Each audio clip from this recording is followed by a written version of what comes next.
मुझे ऐसा लगता है कि चाहे वो बीजेपी के फेक न्यूज फैक्ट्री के हेड अमित मालविया हों या बीजेपी के कुछ नेता हों या तमाम जो दोरुपल्ली के ट्रोल हों, उनको हिंदुस्तान से मोहब्बत ही नहीं है। उनकी वतन परस्ती पाकिस्तान के साथ है और ये दोष उनके डीएनए में है।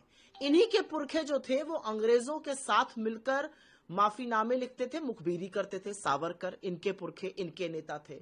इन्हीं के पूर्वज और इनके बड़े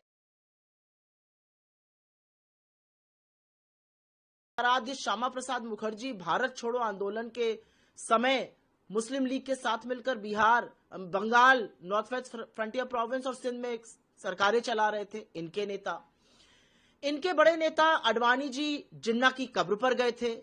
इनके बड़े नेता अटल जी लाहौर बस में गए थे। इनके बड़े नेता मोदी जी लपके लपके लाहौर चले गए थे नवाज शरीफ का बर्थडे मनाने। इनके बड़े नेता जयशंकर जी सेना के ऑपरेशन करने वाली उसकी मुखबिरी कर रहे थे।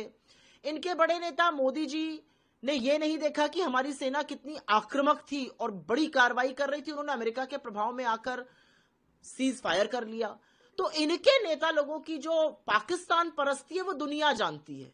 असलियत यह है कि अगर इंदिरा गांधी की तरह दम होता तो पाकिस्तान के दो टुकड़े करते, अमेरिका के दबाव में आके अपनी सेना का मनोबल ना कमजोर करते।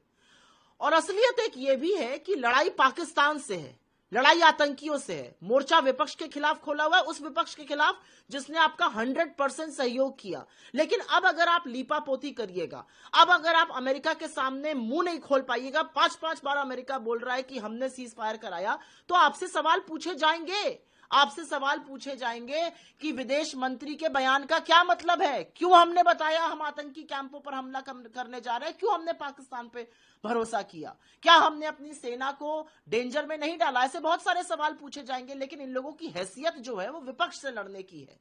बीजेपी पाकिस्तान से लड़ने में डर रही है, मुझे ऐसा लगता है। और विपक्ष के नेता के खिलाफ जो आप बोल रहे हैं वो पाकिस्तान से आपकी मोहब्बत दिखाता है।